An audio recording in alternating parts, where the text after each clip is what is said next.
You're listening to Real Crime, the Movie Sleuth podcast.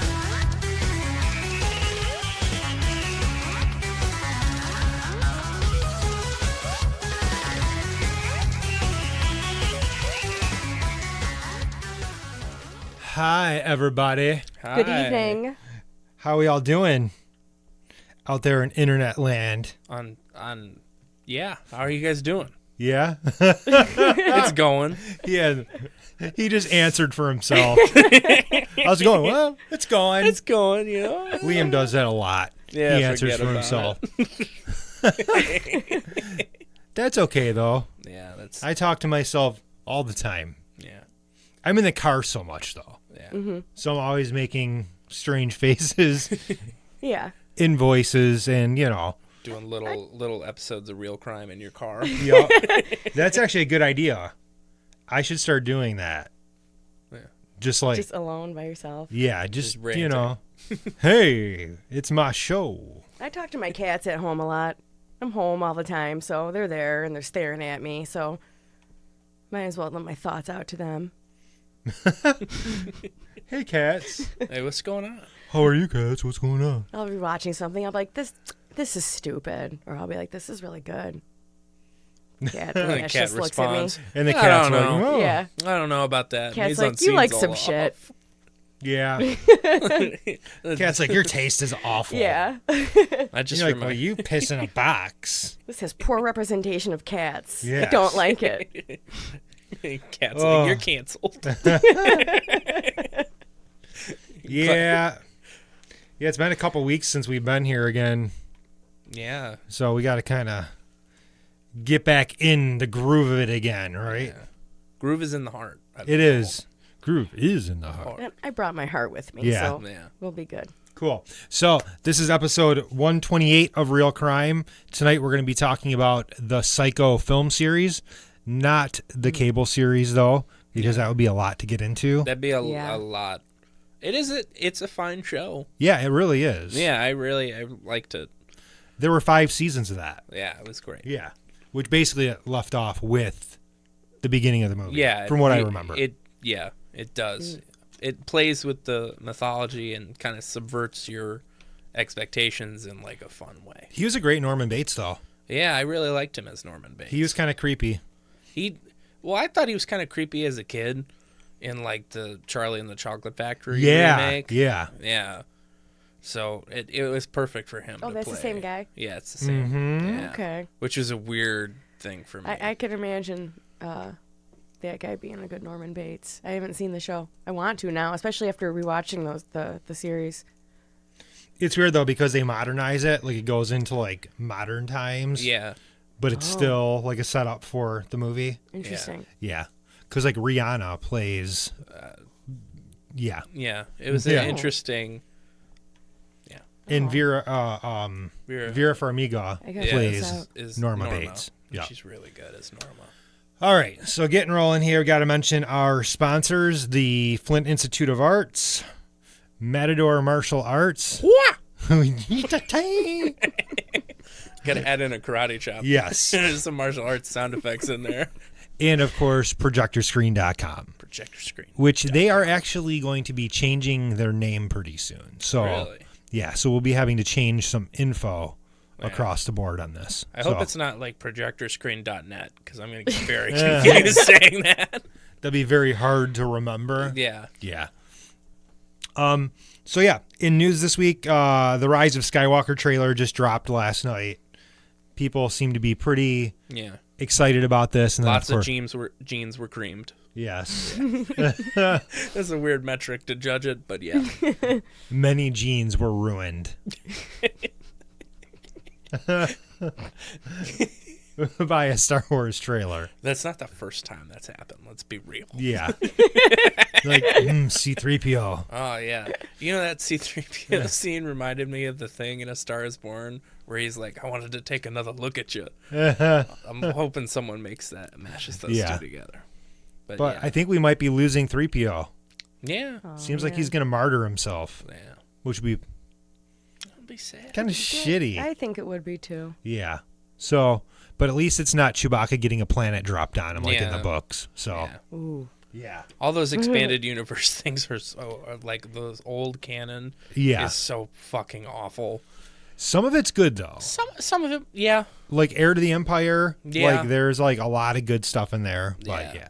So, and then as far as Star Wars: The Rise of Skywalker goes, there was this big thing about everybody's going to boycott it. Nobody's going to see it. It's going to do terrible. It's gonna, yeah. And it actually doubled the pre-sales of what Avengers Endgame did. Yeah, in like the first hour. Yeah. Well, that's a boycott failed. Yes. Yeah. Boycott, fail. What, you mean to tell me that like some angry guy on YouTube isn't right?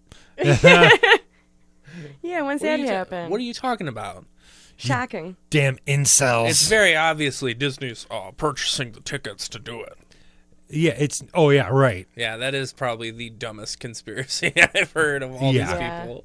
Wait, Yeah. what? They think that's... They think that Black Panther and Captain Marvel's success is not because people went to go see these movies, is that Disney bought tickets, like billions and billions of dollars worth of tickets, to turn and make these movies profitable for some social justice agenda, apparently. But that doesn't make any logical sense. Yeah.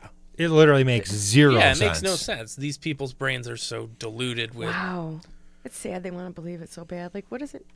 Yeah, you just need a conspiracy to just prove the fact that maybe you just don't like a movie. Yeah, it's okay. It's okay. You don't have to like a movie. Yeah. I didn't, like, invent conspiracies to, like, blame Rob Zombie as, like, a Freemason or something just because I didn't like his Halloween movie. Maybe I you just should got have. over it. Maybe you should have. Yeah. But yeah, so it did really, really big ticket sales.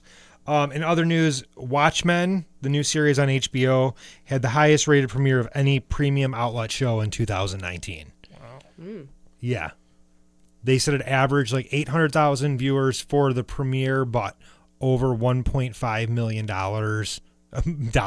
viewers that night watched Well, it it. was also, they haven't added in, like, the Live Plus and the streaming data. And I know a lot of people got subscriptions to check it out. Yeah, I have the HBO Amazon It's Prime awesome. subscription. I do the same thing. Like $9.99 a month. It's right? Yeah. It's awesome. And you can watch it live. So Yeah, it's great. not all the That's shows cool. go live right away, but that Some one of, did. yeah. So, last little bit of news, they are making a Riddick 4, a fourth Pitch Black movie with Vin Diesel, which I'm not really sure who greenlit this thing because none of them have made money. The Hey, first you know. one was like a little indie flick, Yeah. and that one did pretty well. That was profitable, but then they did the Chronicles of Riddick, Home which video, though. yeah. But Chronicles of Riddick like flopped big time, and then they did a fourth one just titled Riddick. Like, Yeah. wow, you're really going deep for that one. They're really Yeah. trying. I love when like the sequels to movies just get really lazy with titles. Like the fourth Final Destination is just Final Destination. Rambo. Yeah, Yeah. Just Rambo. right. It's yeah. Yeah, and then that's all I got for news for this week. In new releases, we have The Current War coming out this week and Countdown. Yeah. I heard there's interesting stuff about the current war. It's that it took it was originally supposed to come out last year or 2017. But it was a Harvey Weinstein movie, and as he was re-editing it, those stories came out and the company collapsed.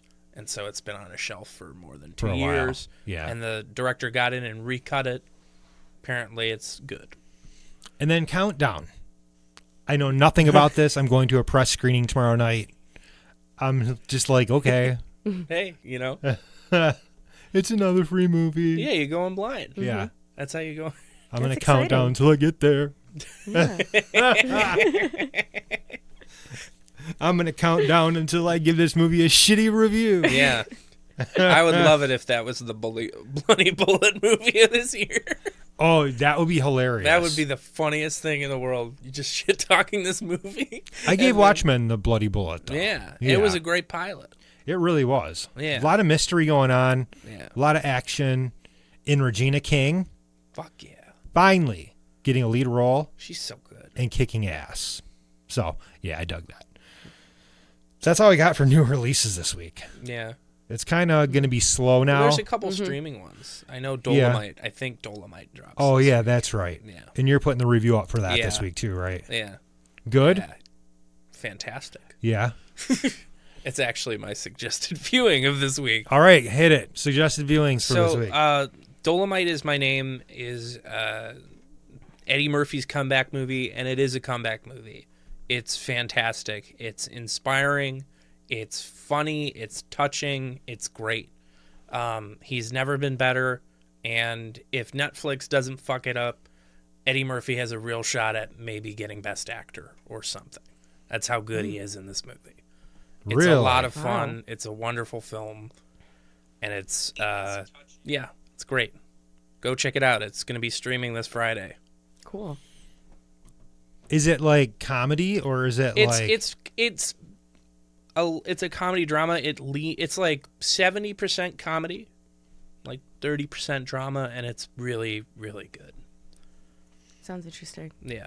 It's about Rudy Ray Moore, who's this like blaxploitation icon, Dolomite, and Avenging Disco Godfather, which are two amazingly batshit insane movies, and this adds more context and makes those movies even more amazing. Very cool. Yeah. So mine for this week, I was like browsing the horror pages on Facebook, and this movie Lake Mungo kept popping up repeatedly. Always, you got to check this thing out. It's really creepy. You got to check it out. So I watched Lake Mungo last night, stoned. I'm like, I gotta smoke some weed before I watch this. And it's like a found footage movie kinda, but it's a documentary, and it's basically about this family who they lose their daughter at this lake. Like, she just vanishes, and then all this weird stuff starts happening in the house, and you don't really know ever what exactly happened. It all is shrouded in mystery, but it's probably one of the better like found footage documentary style, like super low budget features I've seen in a while. So if you're looking for horror for Halloween, I'd say check it out. Yeah. Like, it's not like great or anything, but it's definitely different enough that I would suggest seeing it. So that's all I got to say about it. Mara. Well, I just got back from a wild weekend, one of the best weekends of my life. And during the weekend, I got to see the premiere in New York City in Times Square of Glenn Danzig's Veronica. And if you don't know, that is Veronica is his comic book publishing company where he writes comics, and they're not superheroes. They're just weird, very violent and sexual in nature. And this movie is 3 of the stories, I guess, like in a horror anthology, all like with a horror host.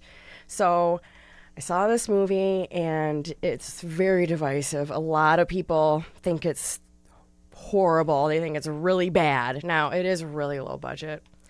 But I really liked it. I can't stop thinking about it. I want to see it again so bad.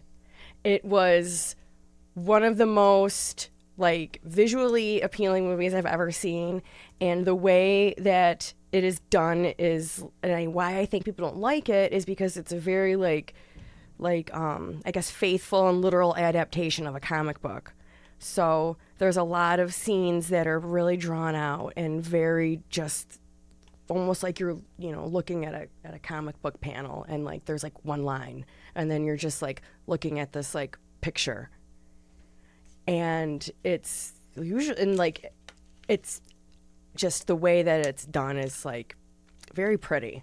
So it's easy for me to overlook, I think, the mistakes and the low budget and the kind of amateur acting, because I don't know, the style and the heart and the passion that went into it just really comes through. And Glenn Danzig is always just very unapologetic in his vision, and he has a lot of artistic integrity, and it's kind of a testament to that, and like pretty much a love letter to the movies he likes and he grew up watching. So comes out supposedly soon. streaming on demand. I don't know where yet, and then might come out on Blu-ray this spring. So I highly recommend it if you like horror and like genre movies, and if you like the Verotic comics, and if you like, and also even if you never read those and you like the aesthetic that like Danzig brings, it's all there. He did the score to it too. It's really cool. It's just pretty exciting to see somebody that has been around for that long, like kind of like move and intermingle between like media forms instead of like, Totally. oh, I'm just a vocalist or I'm just a singer in a rock band. Yeah. Like to actually do something different. Yeah. And you know? And he had directed a few of the Danzig videos. So, I mean, other than that, this is his first movie. And, you know, the people who are nitpicking it and saying it has these problems, I think, are not giving him the credit of this is this guy's first movie that he wrote and directed and wrote the score. And, you know, he, like he said in the Q&A, he kind of had to put on like a bunch of different hats to do this that he's like not used to doing. And with that all in mind and knowing that it was really low budget, watching it, I think he can only go up from here. And I'm really excited to see his next movie, which is going to be a vampire spaghetti western. And he said Ooh. Everyone in it's a vampire except for the people who are like the prey. So it's going to be like about the vampires. So I can't wait to see that. That should be interesting. I'm going to watch it when I have a chance. I'll watch it because, you know, there's been a few like giallo films that have been out like the last year that are like really slow and are kind of unfocused, but I still like them just for the aesthetic of what's happening and for the music and for the art that goes into it. Yeah. So it sounds kind of like that's where this is. It does, and I think that's also kind of the strength of it is that it's 3 short stories. So you're able to kind of like not have that much of a plot and kind of like let yourself go and like enjoy what you're looking at and like, you know, indulge in the absurdity of some of the like fantastical things that he's like showing you and getting you to accept as reality, you know? So I'm interested in it, you know? Yeah. And like I said earlier, like I've heard it's kind of like The Room where it's one of those things where, it's kind of bad, but you're kind of sucked into it because there's a lot of heart there. I love those kind of movies. Yeah, there is a lot of heart, and I think a lot of it does work. I mean, and honestly, I don't know if it would work for everyone, but I mean, it worked for me. But that's all that matters. And it's like it is a little hard for me to be objective because I'm like one of the hugest diehard Danzig fans you'll ever meet, and you know everyone knows that about me. So I still trust your opinion, though. Yeah. I think if you thought it was total shit, you'd probably still say it. Yeah. You know, so check it out, folks. Yeah. And now I'm going to do the total opposite. A movie I totally suggest you do not watch. Oh. Rob Zombie's 3 from Hell. Oh. You want to talk about a fucking pile of shit. Seriously? Wow. Like me and Andrew went to go see it together like at the little sneak peek a couple weeks ago. Yeah. And I mean, this guy just can't get out of his own way. Mm-hmm. Rob Zombie just cannot get out of his own way from just self-serving, complete trash. The movie is trash. Like, we have our 1 through 5 scale. If I could go lower than that 1, I would. Wow. Yeah. It was unwatchable. And, you know, with Sid Haig being so sick, and they had to, like, rewrite the script because he couldn't really be in the movie. And it's just like, this is the thing people have been waiting, like, 10 years for. You know, you finally do it. I'm sorry, but if that were me, I'd be like, I'm just not doing this. Sid can't do it. He was an integral part of the first 2 movies. Sorry, I think we need to stop, you know, or figure out something better to do with it. Yeah. But yeah, most people that were at our screening were kind of like, that kind of sucked. Yeah, I'm not a Rob Zombie fan. I don't like his movies at all. I had no plans are dog shit. Yeah, I had no plans on seeing it, but you know, he has his fan base, and surprisingly, I haven't heard many people say they liked that one. So House of a Thousand Corpses was like a total like a tribute to Texas Chainsaw Massacre, and I'm a huge Texas Chainsaw Massacre fan. So I loved House of a Thousand Corpses, and then I liked The Devil's Rejects. Like I was like, this is like old school 70s like exploitation horror, and it's just totally brutal, and the gore and the blood was great, you know, and you bought the characters in that movie. Yeah. But then he like moved on to doing those shitty Halloween remakes that he did. Yeah. Whew. I can't take it. I just can't take it. I'm sorry. And 3 from Hell, me and Andrew were both like, what happened? It literally just makes no sense. Yeah.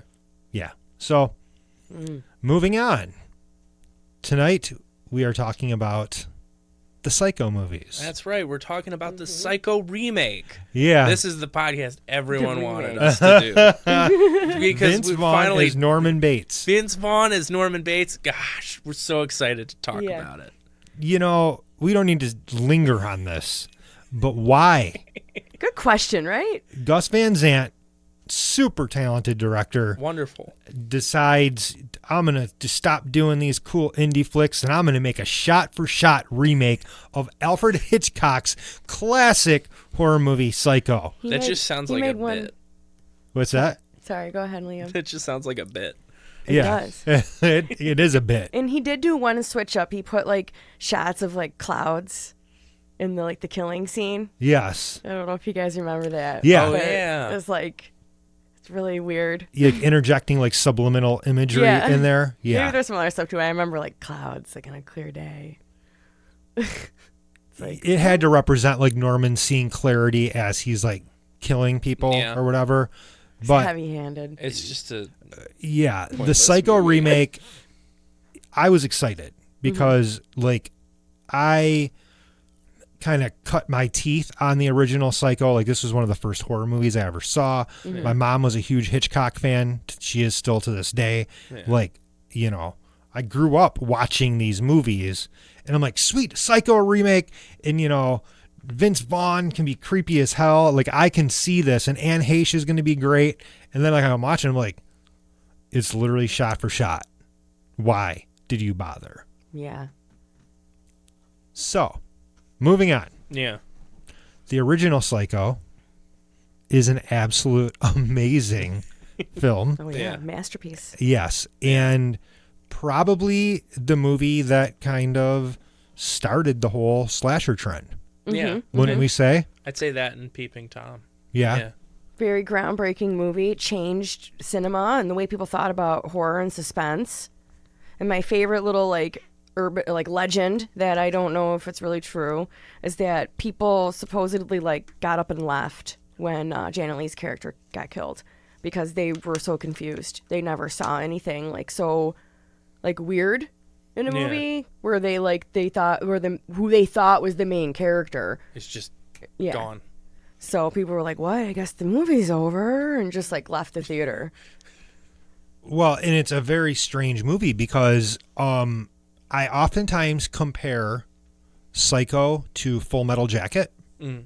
And I think that when they made Full Metal Jacket, I think that this was a movie they looked at because Psycho and Full Metal Jacket are both they're split down the middle. Yeah, they're Yeah. almost like two different movies Yeah. back to back Yeah. that piggyback off each other. You have like the first half where she's on her way there Yeah. and gets to the motel, and then you have the other half where things go apeshit. And Yeah. like Full Metal Jacket was the same way. Yeah. Training and then the war. Yeah. You know, so I do think that there was a lot of they drew a lot from that. Yeah, from and Psycho. in both those movies, the first act ends with like a horrific event. Yeah. You know, It just catches you off guard. yeah, you don't expect it in either movie that's going to happen. And this was a weird one for Hitchcock because Hitchcock had always kind of been in the realm of mystery, intention, and things like that. But in this, he kind of switched it up and went straight. Like, this was horror. More horror, correct? Yeah. Yeah. And it was also based on Ed Gein, the Yes. original story. Which obviously we have a lot of horror movies. Oh, yeah. Texas Chainsaw, Hannibal, a little Yeah. bit. You Oh, know, yeah, we have right, all right. these different movies that have been based on that. But yeah, so, I mean, why do we think that Psycho hit so hard when it first came out? This is 1960. Well, I think the format, like we're talking about, was very shocking to people, and like in combination with the subject matter, and it being about a killer, and they're showing Janet Leigh naked in the shower. It was very it's controversial. It was very different at that time to show something like that. And edgy. And the idea of a man dressing up in women's clothing. Yes. Yeah. And speaking like a woman. Yes. That was, I have to imagine at the time that was very shocking to people. It's just such a trip of a movie. You look at what was coming out at that time, and then here's this movie where it's this guy who dresses up as a woman and is just a serial murderer. And also dressing up as his dead mother, whose corpse he has preserved. Yeah. Which is, one more layer to it. And especially for Hitchcock, who's this, at the time was a thriller filmmaker, this is something a little more explicit in its darkness and its weirdness and in how kind of on edge it is. Yeah. In Anthony Perkins, I think this was one of his first roles after being a stage actor. Yeah. And it's kind of crazy. No pun intended. That was intended. That was intended. It's kind of funny how this one role defined the entirety of his career as an actor. Yeah. It did. Yeah. Throughout his career, yes, he kept going back to play Norman Bates again, but there's so many other movies that he's in that are callbacks to this. He did a movie right before he died, called Edge of Sanity, and it's completely exploitation horror, very sexy. There's a lot of nudity and a lot of violent sex in this movie, and a lot of murders. But it's it's a twist on the Jekyll and Hyde story. Yeah, and it was produced in England, I'm pretty sure. But total throwback, this dude just knows how to play totally unhinged. Yeah. And then he was in Crimes of Passion, the Ken Russell movie, also in the 80s, where I believe he's a priest in that movie going around killing people. So this kind of defined his career for the most part. I mean, he did it really well. He really seemed we'll talk more about it obviously when we talk about the movies, but I mean, he really sold the Norman Bates type character. There's a real vulnerability. Yeah. To him, it's kind of, these movies are kind of a tragedy because Norman Bates really never had a chance of being a normal person. No.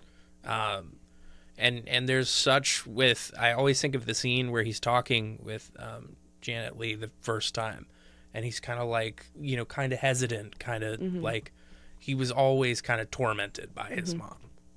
And and thinking about from a horror standpoint, his vulnerability and the way he appears is more off-putting because it's it's a little scary that you feel for this person, even though he is could kill you or someone else. Yeah, because I do feel bad for him. Yeah. I feel for Norman Bates. He's a tragic character. And the sheriff. Yeah. The one continuing sheriff in he's in what, 2 and 3, 2 and 3, right? yeah. You can tell he sympathizes with him. He's leave poor Norman alone. Yeah. Why are you people fucking with him all the time? Yeah. Yeah. I do find it kind of interesting also that in the first movie he kills all these people. Or just a few, not a ton. Yeah. How many die in the first one?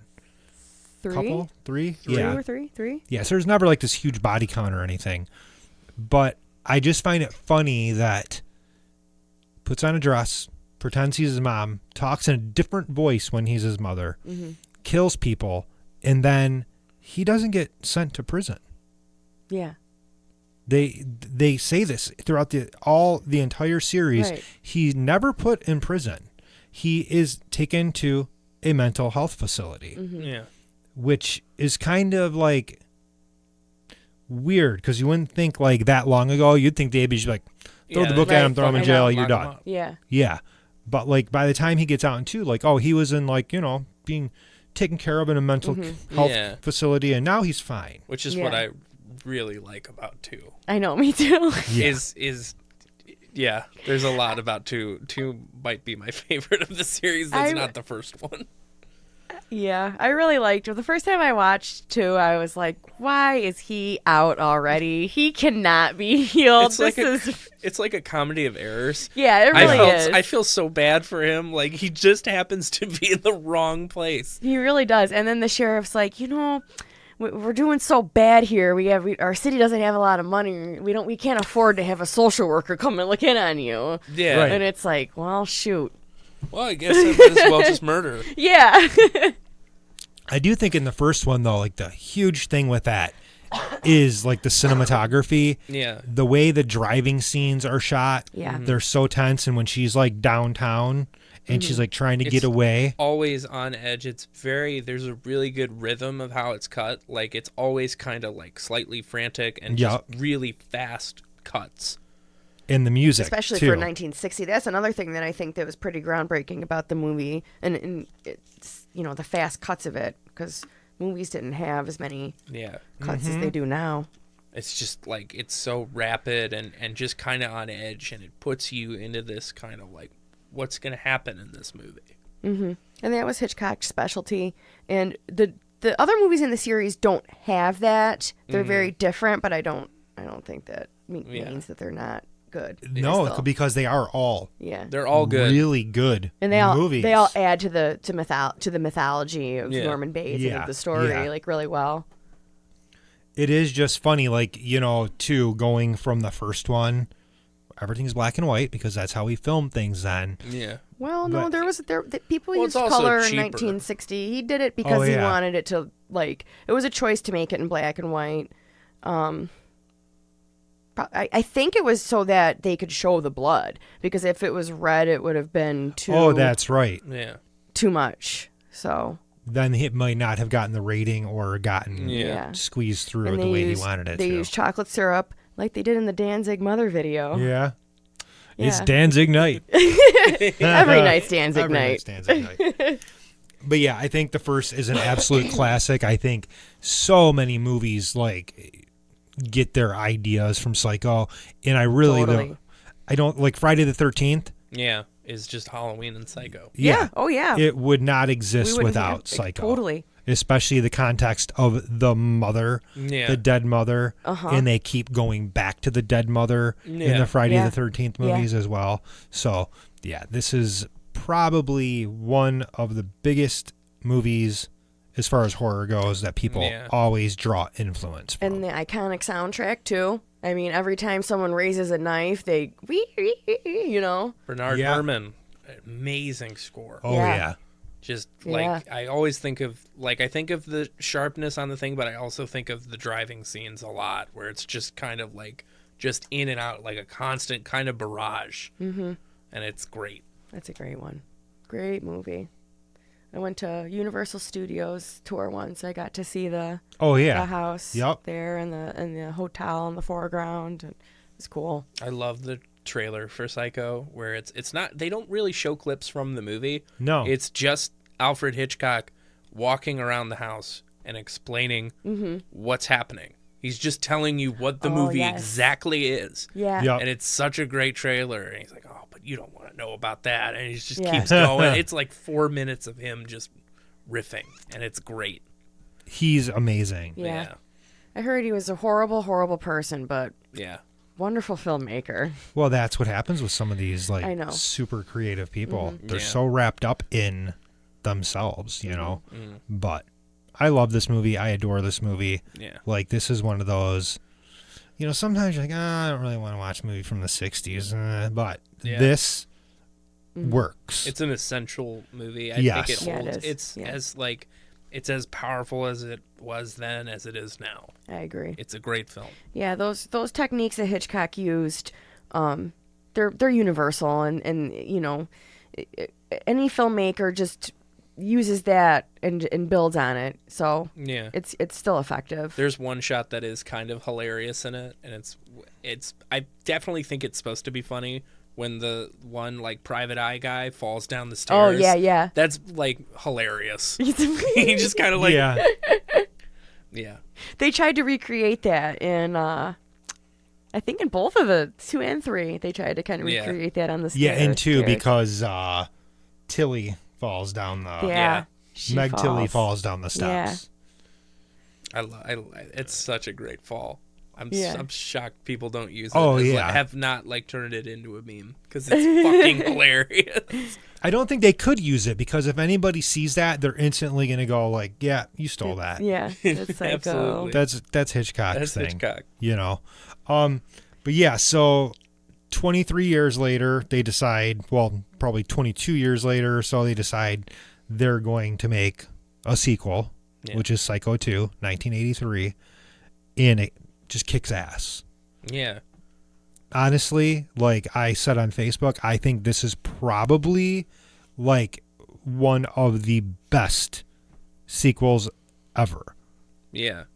Because it doesn't like take anything away from the original and it just builds more on him. It's not a retread of the Right. original. Yeah. It's its own story. It's its own movie. Yeah. So many of these horror sequels are just the first movie, but funnier, or the first movie, but this time there's more gore or something.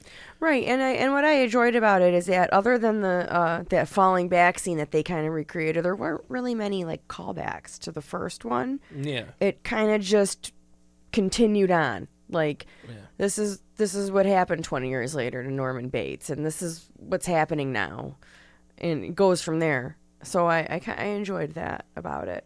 And I thought that was really good because a lot of the sequels, especially to like such a big movie, you know, and 20 years later, you know, I feel like they try to kind of bank on something. So many of the legacy sequels are just like elbow nudge to your gut of, do you remember the first movie? Or do you remember it's this, it's this. And I could easily see where that could happen with Psycho and that just being completely fucking awful. Right, I know. And they don't do that. Right. And it's so good. I agree. Well, and I like the fact that, okay, we know he's gotten out of this mental facility. He's released home, and you can just tell the entire movie, like, this poor guy is just waiting to crack again. Yeah. You know? But he's doing his best. He's trying so hard. He's trying so hard to be a good Norman. Yeah. He shouldn't be alone yet. They let him out too soon. Yeah. It's a comedy of errors because like all this horrible stuff is happening around him and he's just like trying not to snap. Yeah. And I love that aspect of it, and I really like Anthony Perkins in this movie. I do too. You know, you talk about the vulnerability. He just plays it like someone who's trying to run away from the past, who's like, I'm not that Norman Bates. And everything is pulling him to do that, to be that, to kind of be whatever. It's a horror movie about the fear is not of killer, it's of recidivism. It's of this guy like snapping and breaking down. And I love that kind of tension because you don't see that in a lot of movies. And you don't know if he is or he isn't, as you know, the first time you're watching it, and then you find out that he's like being gaslit too. Yeah. Yeah. So that's like when you find that out, it's like in that he's kind of like been a victim at that point. It turns the tables on it, and you know, it is interesting. It's a really, really smartly written movie that plays with your expectations, and when you rewatch it, just grows in rewatch. It does. And when I watched it, I was like, oh, I don't know. This movie's kind of like ridiculous. I don't know if I like it. Yeah. But by the time it was over, I was like, no, I like this movie. And then the next day, I was like, I fucking love that movie. Like, it just stuck with me, and it mellowed. And the more I kept like rethinking about it, I was like, I want to watch it again. I really loved it. Well, I just like the fact that he's out. And he's like instantly like, oh, I'm gonna go work at like the diner down the street, you know? Yeah. And then like instantly shit starts happening. Like my mother put a note on the spindle. Like, and there's nothing here, you know? And that's them fucking with him. I know. Trying to get him to crack. Yeah. Because, well, to give it away, it's because they want him back in this facility because they don't think he should be out yet. Right. Yeah, it's a movie. It's a horror movie about how people are like. You can talk about how this society just does not like this guy. Yeah. just at all, and about how people can be kind of callous to people with mental illness. Yeah, they don't want him to, I guess, be reformed. Yeah. They would rather just think he's a monster that will always be a monster. Because I think most of the time, once you are a monster, you always are a monster. Mm-hmm. And I think with Norman, like, he was like shaped to be a Yeah. monster. Mm-hmm. Like, we won't get into Psycho 4 too much yet, but through that movie, we see that this was, he was the product of his environment. Yeah. He was Yeah. actually, he was created by what his mother put him through. Extreme abuse. Yeah. Well, it reverberates throughout all the movies. And even in the book, he's a really tragic character. He's this guy who was just abused and abused and abused, and he snapped. Mm-hmm. And I think Anthony Perkins he's really heartbreaking in this movie. It's really, really upsetting to see him, like, just go through this whole thing. Yeah. Well, and see, what's really funny about this whole thing is the duality of Anthony Perkins' real life, Yeah. because he was gay, Mm-hmm. but he'd never told anybody he was gay, Mm-hmm. and he was married and had kids and didn't tell his wife he was gay, Mm-hmm. but was having, Yeah. sex with men during the breakout of AIDS Mm-hmm. in the 80s and 90s. Mm-hmm. Yeah. And so that's what killed him, Mm-hmm. and it's just it's so strange that there is this duality of he was hiding this part of his personality, Yeah. Yeah. but then he was allowed to go on screen and bring out the separate There's a lot personality. of pain. Yeah, absolutely. Especially in the later ones, because it just kind of, he gets older and he steps away from, like, the boyishness of that first movie. Mm-hmm. He's kind of like, he's a good looking guy, Mm-hmm. Anthony Perkins. And jumping from the first Psycho to this, you're like, oh yeah, time has moved on, and it's such a interesting how understated and kind of, he plays it more real, and there's a lot of regret and a lot of pain in that performance. It's very eccentric too. Yeah. Like, this dude loved these toasted cheese sandwiches. He just might like toasted cheese. Maybe. Yeah, maybe that's not even acting. I would do that if you were in a movie. You would like have them cater to your weird things. It's in his contract. Every movie he's It's in, in- he's it's got to in- eat toasted cheese sandwiches. You're like, it's in my rider, and I'm not doing the scene without it. But what's funny is, like, I've never heard of a toasted cheese sandwich. yeah, Like, I've heard of a Yeah. grilled cheese sandwich. sandwich. I always think it same thing. I'm Yeah. kind of curious to try. But it, I think, toasted. honestly, when I think about it, when he says toasted cheese sandwich, I'm thinking that is something that maybe a more eccentric person would say Yeah. versus saying Yeah. grilled cheese. I think they thought that out, and they're like, what would he actually say? He Yeah. might not say, oh, you want a grilled cheese sandwich? When he says toasted cheese sandwich, it just kind of throws you off a little bit. He's supposed to be always like a hair off. Yes. Even like from the first time we see him in any of these movies, it's always like There's just something a there's little something about it. And I just love the way he says toasted cheese. Like, Yeah. Toasted cheese. yeah, like the way he talks like out of the side of his mouth. Toasted cheese sandwich. Well, in the way he talks to other people, he's kind of got like that little bit of like a shiftiness to him. Yeah. Like where he's like, well, I can give you a job, but I can't pay you much. Like he's expecting like a laugh out of that, but it's, Yeah. it's dry and it's flat and it's just like, It's very much like when you meet a person and there's like, what? Yeah, like you're like, Yeah. It's that kind of. It's like a combination of desperation and unease. Yeah. yeah. Like they're not sure how to interact with other people. Like it's always like a beat off or like kind of Yeah. like, oh yeah, yeah, He sure. seems very socially awkward yet like really innocent and like Mhm. nice. There's like a childlike Yeah. kind of thing. Yeah. With him. Like if I knew he wasn't going to kill me, Yeah. like if we had a room where I was like, okay, door's locked, there's no knives in here. Like, Yeah. Norman, let's talk. Yeah. Well, he probably was like a good hotel owner for like 98% of the people Yeah. who came in. Well, he did have his little peephole, so that he Yeah. was very comfortable with just using pretty easily. So Well, I imagine there's yeah. a lot of that going on. So be careful. Be careful. Yeah. Be careful, Chris. Yeah. I'm gonna go put a peephole upstairs. You're gonna put a. Yeah. Now, honey, I'm putting a peephole in the bathroom. I'm installing it.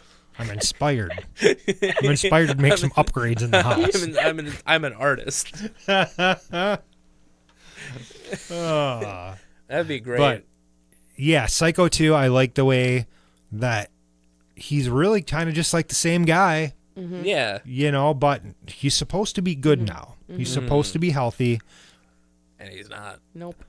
Well, he kind of is. He is. tried. He is, but it's like it's an interesting, like, I could see a Psycho 2 where it's like he's out of there and he's immediately a bad person. Yeah. Like almost instantly. With this, it's not him. He's not a bad guy. He's just trying to like just live his life. He's clearly horrified by it. There's the bits with Vera Miles, yeah. which I love that whole idea because I think that's such an interesting like take on a slasher movie to kind of like do a sequel years later and see, like, we never in most slasher movies see like the aftermath of like what happens. Right. Yeah. And with this, it's a movie entirely about the aftermath and about what happens in the real world. And I think that makes it a really strong movie. So people fuck with him in this movie. We think he's okay, Yeah. but finally he cracks. Yeah. Shovel to head. Great ending. We know Norman is back up to his old Yeah. nastiness. And he has like a triumphant ending. Yeah. Yeah. Yeah. And I'm still like, I just like, is she lying or is she telling the truth? Like, Yeah. is she really your real mom Yeah, or not? no, You know, Yeah. we never find out. I love that uncertainty. I Yeah. love that about the movie, that they don't tell you what it is, because you don't need to know. It doesn't matter. No. And I love how when she's like sitting there at the table, you're kind of like, she looks kind of fucking psycho too. Yeah. Like Yeah. she's got like this look on her face. where- I believe it. I believe that that's his real mom. And then their whole family was just messed up. Yeah. Yeah. All right. So after this one, we had a couple years, and then we got Psycho 3, which was Norman up to killing people again. Yeah. Yeah. And this movie kind of changes things a little bit. Yeah. I've said it to you guys, like, this is the sleazy one. This is my favorite one, honestly, out of Yeah. all four. Well, I mean, after the first one. I really liked it. I like this one. I saw this movie at the theater with my parents, and I'm trying to remember what year this one That was. had to have been a little bit of an uncomfortable viewing with the parents. It was definitely okay. So this was 1986. Yeah. Yeah, so I would have been like 12, Yeah, that's probably. and you know, there's quite a bit of nudity in this, and my Yeah. mom was like, "Turn your head," blah blah blah blah, and I'm like I've never seen boobs before. Yeah. I'm 12 years Yeah, old. you're This Come was on. 12. this was like a really like sex charged one too. Yeah. More Oh, than yeah. The other A ones. lot of. I mean, Yes. that's an element in the first two, obviously, but this one was even worse because then it was like the ex nun who's like, "Oh, I had to leave. She tried, because I Yeah. want to have sex." I just love the opening line of this movie. It kicks in, you get Psycho 3, and the first thing you hear is, "There is no God." Correct? And I'm like, oh, this is going to be awesome, Yeah. And yeah, this Yeah. one just goes like instantly, like her in the car, him trying to molest her. It's like full tilt insane. Yeah. I know. You think that guy's nice, and then all of a sudden he's like, "All right, we're stop. Now I'm gonna start groping you." It's Jeff Fahey. Yeah. He's never Yeah. Yeah. like normal. No, Yeah, he's he's not. never And played so it. I was like, "Wait, is he nice?" No, he can't. And then he stops the car, and I was like, "Nope." I knew he was a scum. I love that one movie where he's just like a really nice guy. I think that'd be a great movie. He actually played a good guy in Alita Battle Angel. Wait, He was who the was he in Alita? he was the guy with the dogs. That's right. Yep. Those dogs were awesome. And he was decent on. He wasn't that bad of a guy on Lost No. either. Yeah. I got to rewatch Lost. Yeah, for that shitty ending. Yeah, I don't know if I can bring myself to ever Yeah. rewatch that. But no, yeah, Psycho 3, like literally the fallen nun the scumbag Yeah. rock and roller in Norman horny on Bates. Maine. Yeah. It's horny on Maine. Like, you have the first two movies. They're like, oh, you know, like maybe kind of like not so sexually charged. This is just like, it's right in your face. Yeah. Yeah. Yeah. It's like the first Psycho movie will take you out to dinner, and then Psycho 3 will just show you a dick pic. And that's the opening line. Well, it is funny too how it just changed. And like I did feel like with this one, and I do love this one because it is just much more sexually charged, and Norman is obviously like, yeah, I'm gonna fuck some shit up now. Yeah. Yeah. And it's all because okay, so like you get these normal horror movies where like Jason is killing people, and then like in the next movie Jason is killing people, and then in the next movie Jason dies, but then he comes back to life and he's killing people. You never get that build up, and you never really get like, why is he doing this? And in Psycho 3, like I really feel like, hey, this is directly connected to the events of Psycho 2. Right. Yeah. And those people that fucked with him, this is because of those people that now he's doing this again. Like there's an actual like ambition behind it, or something that drove us here. Like there's an actual like mental change happening. Is that the best way to say it? I don't know. But I yeah. know what you mean. No, Because- it makes sense as a story. It Right. does. They are really directly connected. Out of all the four, those two are the most directly connected. And it seems like I mean, the movie was made 3 years apart, right? Yep. Yeah. And it seems like they take place within months from each other, because they're still looking for the last woman, their murderer. I think they're supposed to be like within weeks of each other. Yeah. I That's what really it seemed do. like, actually. Yeah. Yeah, really, really short time period. Yeah, this is definitely the sleazy one. It's so good. Yeah, it is really good. And he just like Anthony Perkins does really well with that. Like, I'm a little more, restrained in this one, and now I'm totally fucking crazy, and I'm just gonna kill you. Which one had the ice in it? Was that 3? That was 3. Yeah.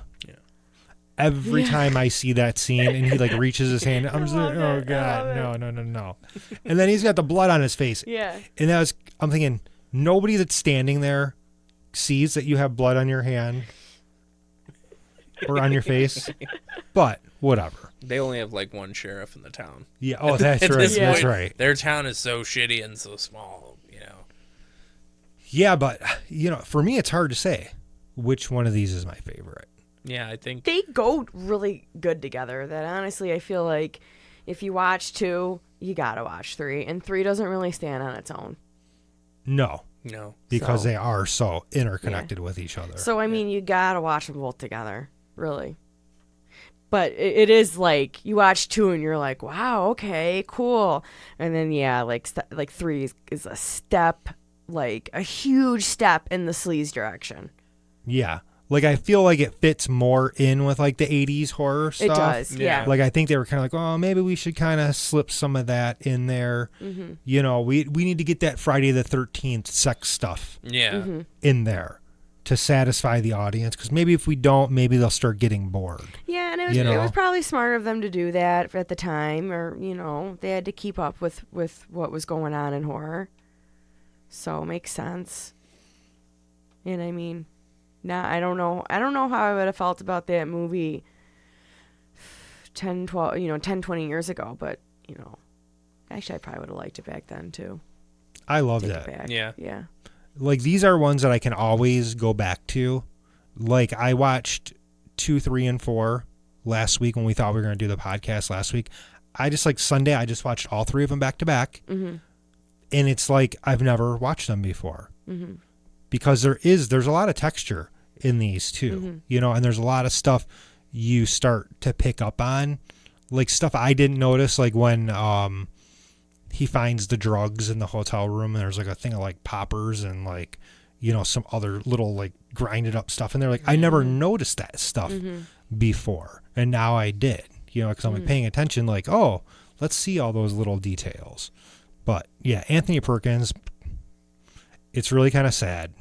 He was a great director for this movie. Oh yeah, Yeah. I forgot that he directed it too. He did a really good job. That was his first directorial movie too, which is quite impressive. He tried to, I think, make it a little stylish, and like there were a lot of, like, what I'm remembering, like dynamic like angles and like different like shots he tried to get. So I thought that was like pretty ambitious of him. I think he kind of went back to like maybe how would Hitchcock have this shot. That's what he did. He did a lot of like close-ups of his face, like with his eyes and like shadows, and like he would be like green with like in the darkness. And I mean, that's what I really loved about that movie. I believe this is the one when he is up in Mother's bedroom. Uh-huh.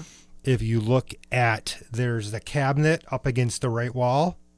Mm-hmm. If you look, there's a silhouette of Alfred Hitchcock in the room. That's cool. It's really cool. That's cool. See, and that's cool that he did that, because I feel like that's an homage to the fact that Hitchcock always had cameos in his movies. Yeah. And I did feel like a lot of what he was doing was kind of like homage, like kind of Hitchcockian. Definitely. And he was kind of paying homage to him. Yeah. And doing that. And it's like I said, I thought it was really ambitious of him to do as first time director. Cool. Yeah, very, very talented. Yeah. Oh, yeah. Yeah. Because by 3, usually you're kind of like, oh, here we go again. Yeah. And this one, it just, like, it ramps it up. And he knows that character really so well at that point. Absolutely. So, he did really well, like, directing himself, essentially, and playing it. Can you imagine, though, like, it would be kind of weird being, like, a person like Anthony Perkins where you've played this iconic killer and you're that good at it. Mm-hmm. Like, what's going on in the back of your mind that really you can like pull this off repeatedly? Because you would think it would start to fuck with you after a while, like with the method acting thing. Yeah. Like, Heath Ledger, like, yeah, he died because he played the Joker. Well, I know a lot of these actors. So did Jared Leto. Yeah. He died inside. He died inside. Well, a lot of these actors have their I guess their processes where like, they kind of know what they have to do to like get out of it afterwards, know? Yeah. Yeah. I just feel like he just went like straight for it. Like, I'm going totally fucking crazy. Yeah. He's like, let's just see what I can get away with. Yeah. Let me see if I can actually kill somebody. Yeah. But that's what Psycho 5 would have been. Yeah. I really did like Jeff Fahey in this. I felt like, he was just like that perfect antagonist. Like he really got him going. Mm-hmm. And then Diana Scarwood, who played the nun, like she's been in a lot of stuff, like a lot of stuff. I don't think she does much anymore, but she was really, really good in this movie. Like you really felt like she was kind of like pure. Yeah, she played it very innocent. Yeah. You believed her as someone who was like, like a fallen nun. You know, innocent, but like just really out of place. Yeah, and like when she's upset, like you actually buy into it. So yeah, this was another really good sequel. All right, number 4. You guys ready? Yeah. I'm ready. I love this one too. Yeah, I really. Yeah. This one was out of all of them, I think maybe the most trashiest in my opinion. Oh yeah. Yeah, it was very made for TV movie. Yeah, and like, what's her name there? Who played Olivia Hussey? Yes. Who from Romeo and Juliet? Yeah. She's like. I mean, I honestly love her performance, man. It's bananas. She is over the top. It's so great. But, like, good. I loved it. She's, like, scary, but at the same time, she's, like, beautiful, so it's, like, confusing. She's so good. And it's, like, so the thing about this movie, though, that I think is kind of funny is, the fact that they let him back out after 3. Yeah. I couldn't tell if they were like, I thought they ignored 3 because it was like, why is he out? That's what I thought too. How is he out? How does he keep like Who lets him out? Yeah, who would let him out? I mean, how many years did those movies take place? That's, yeah. Because they're like, well, he murdered like a dozen people. yeah, it's like, so but Psycho. he's like a cool guy. Yeah. Psycho 2 came out in 88. Or no, 82 or 83. Or I'm sorry, I meant Psycho 3 came out in 88. This one was like 1990. And then 1990. So he spent after that last stint in the mental facility, it was 2 years. 2 years, and he's out already. Found a fiance, and he's getting married, and he's in a home, and he's alone. It would be great if his dinner. fiance was like one of those Manson girls. Yeah. Yeah, I would love that. That'd be a really interesting take. Is like that would be kind of like Chucky and Tiffany. Wouldn't that be amazing? That'd be insane. It would be. I mean, but then their kid would just be like. Whoa. And I thought, I in real life, Richard Ramirez met a woman on death row around this time. Yeah. And they were engaged, and I believe they got married, and he was married when he died. So yeah. I guess that is kind of taking a little bit from real life. I watched a lot of I watched a reality show about like women who like try and date like convicts. Yeah. It's great. I should check it's that very, out. It's very trashy. That used to be like a daytime soap, or I'm sorry, not soap, talk show. Yeah, it was always a topic. Like on Oprah. Because it's so entertaining. Yeah. Well, and that all played into the context of the radio show. Yeah. Also, yeah, it did. Yeah. Because you could tell, like CCH Pounder, the radio host. Yeah. She was like very kind of much, an Oprah. Yeah, kind of trying to pull out the trashiness and you know, let's get the soap opera action going. But yeah, I thought this was a really cool way to go with it. Like, okay, somehow he's out again. I heard you talking about that when I went to go pee. Like, wait, he cracked, he killed more people, and now you're letting him out again. You put him in. By now, they would be giving this dude the chair. Yeah, I know. Norman, sorry, dude. Like no more toasted cheese. Yeah. He's going to be toasted cheese. Your last toasted cheese. Norman, what would you like for your last meal? Well, I would like a shovel and a toasted cheese sandwich. He's cooking something really weird in 4, too. He's got like a bowl of hard-boiled eggs or something. I don't. So he gets out again. Yeah. And he's like, yeah, my wife saved me. You know, she really kind of turned me around. Yeah. Helped me get well. And they're like, oh, well, you killed a bunch of people, but you know what? Your wife's really cool, so we're going to let you go. Yeah. And now he's living away from the motel. Yeah. And he's in, like, suburbia. You know, living in some Pulte home with, you know. With a pregnant wife. With a pregnant wife. And I'm just kind of like, it doesn't really make that much sense, but they had to figure out the tool to get him there. What's good about this movie is that this one is sort of about, you know, Psycho 2 is about re-entering society. This is about dealing with trauma. Norman is, you know, he has a child on the way, and he's like, oh, God, what if this kid's like me? You know, that kind of feeling that I imagine most people have where you reflect on, like, your screw-ups or traumas or what happened. And that's a fear he has is, I don't want to know if I want to bring something like that into the world. Which is weird, though, because at the same time, he's telling the narrative about his mom abusing him and making him like this. Which ties into it. I think it's a really effective way to use that device to tell the story of the younger Norman is, you know, you frame what happened to him and also show his fears of what could happen to his son. True.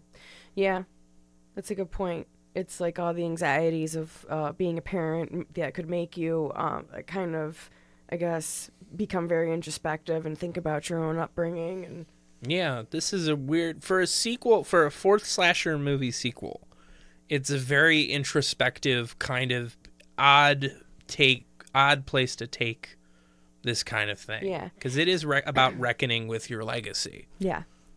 And I really much, I enjoyed the format of it being framed within the radio talk show, and then it kind of culminating with a whole, like, Willie or won't he, you know, like, kill his wife, you know, and the baby, or her unborn child. Yeah.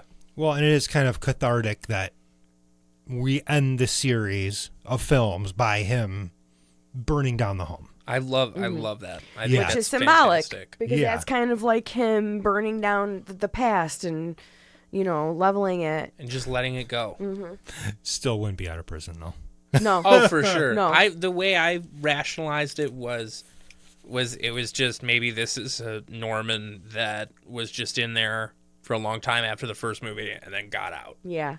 Just as like an alternate take. That's what I Yeah. thought too, Yeah. because the writer of the movie of the original screenplay wrote this one, so I kind of thought that maybe he was coming from a place of this is the sequel to Psycho. Oh, this is like the direct sequel. Yeah. But no, I did really like the way they did have the dual timelines, that he's talking, to the radio show host, recounting his past. And I mean, the flashback scenes are They're really the well best shot. part of this movie. Yeah. The way it looks like it's filmed in like the 40s or 50s. Yeah. Like the coloration to it and everything. I do love Olivia Hussey in this because she is such a bitch. She's Yeah, so she is. good in this. Yeah, she's Yeah. really good. In like really, She's like scary. it She's made terrifying. you more and I hate saying this, but it made you more sympathetic to Norman's like plight. Like I'm Yeah. like yeah, she fucking drove him mad. I want to see Psycho 5, a prequel, and know what happened to her. Yeah, Who did that to Yeah. her? yeah, Yeah. Norma Bates. Yeah. Yeah, her I think that's something you weird could trauma. Yeah, Well, they kind of touched on that in Bates Motel a little bit. yeah, they do a Okay. little bit, Yeah. but yeah, I think I think it's a great sequel. I really do. Yeah. And I remember when they first announced this, and they're like, "Oh, it's going to be a Showtime movie," and I'm like, "What? You're making Psycho 4 a Showtime movie?" And it was. It was a Showtime original, Yeah. and like they premiered it on Showtime, so I couldn't see it until it came out on like VHS. I'm like, son of a bitch. Streaming back then, Right. Yeah. But it's kind of funny, we go back to the past, and Henry Thomas is young Norman, Yeah. which, he was arrested today Yeah, I saw for DUI. Oh. And it, this all goes back to Motor City Comic Con, because when I was interviewing him, I had commented to a bunch of people, man, that guy is like 3 sheets to the wind all the time.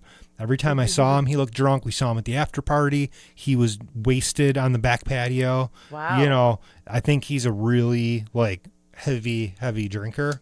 So Well, I hope this is a wake-up call for him to get Yeah. help. yeah, but he was great in this movie. Yeah, he was pretty good. Yeah, he was really good. He had the walk down, like the shuffle. You see the He kind did. of like a lot of performances are imitations. Yeah. This just felt like an extension of that character. You're right. I don't think he tried to imitate the way Anthony Perkins acted. I think he gave Norman Bates his own vulnerability. He still had the essence of the character, but he did it his own way. Yeah, and I think that's like when you're playing younger versions or different versions of the character, that's like the best way to do it is to not like directly imitate them, because then they're going to be like, yeah, all right, you're not Anthony Perkins. Yeah. I And don't I know didn't. why. Yeah, I don't know anyone who would do that. And I didn't think that when I was watching him. I wasn't like, I accepted that was young Norman. Yeah, they felt like the same character. Yeah. Yeah, there's a good continuity between the two, because he was like younger than Anthony Perkins was at the time, and the funny thing about this was Henry Thomas really wasn't acting much at this time. He wasn't doing a Right, lot. yeah. Obviously we all knew him from E.T., but he wasn't doing a bunch of stuff. So Yeah. this was kind of cool because you hadn't really seen him a lot, Right. Yeah. and then all of a sudden he pops up in this. I'm like, holy shit, that's weird. Like, Yeah. but the other thing about this movie is like, this is pretty, I want to say graphic with the sexuality. It is, and they But- even like allude to incest and everything, which is pretty hard to watch.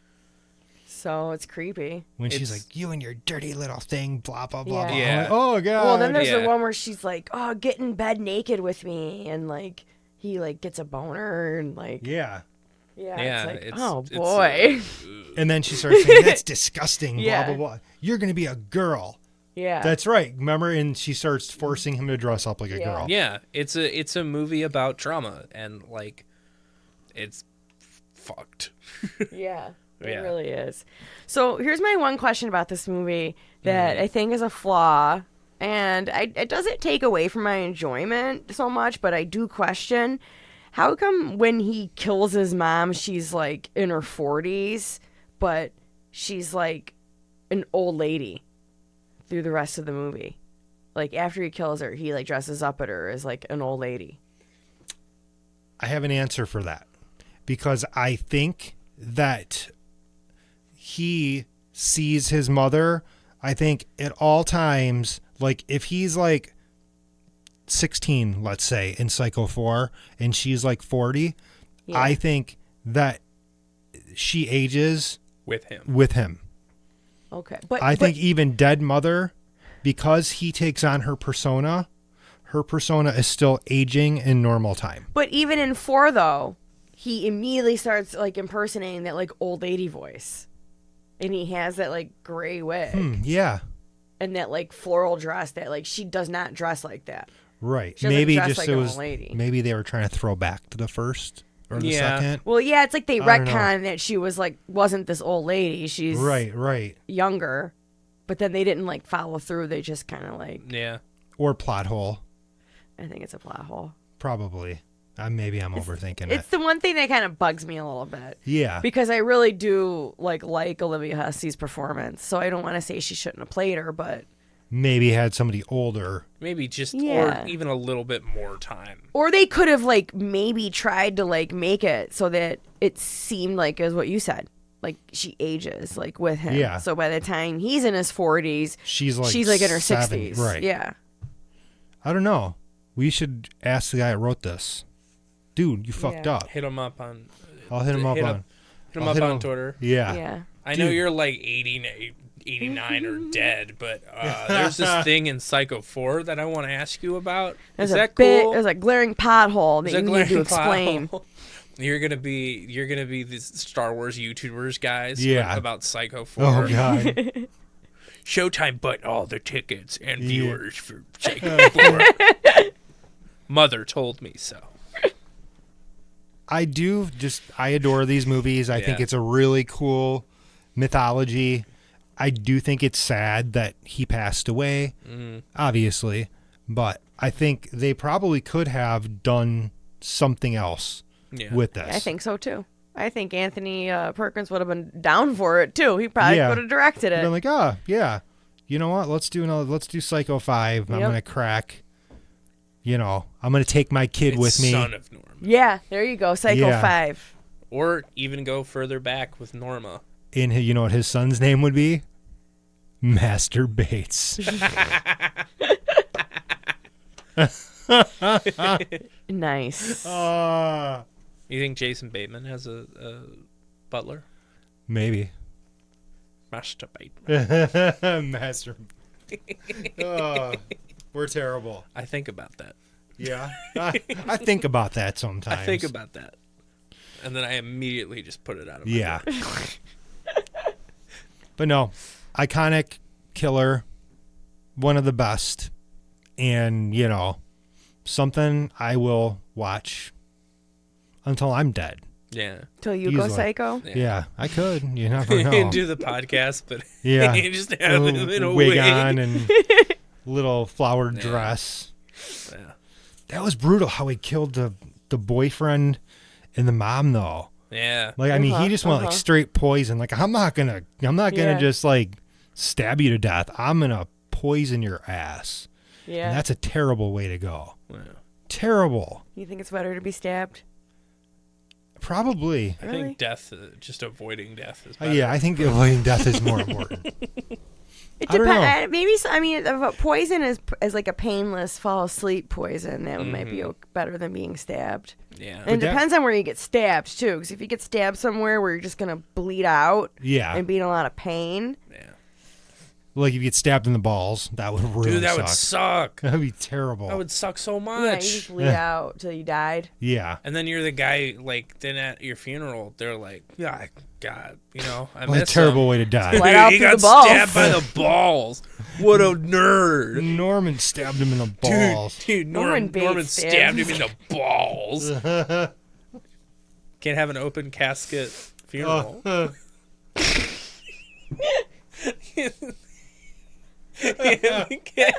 love the idea of like an open casket funeral, but there's like one section, the midsection is like covered. Yeah.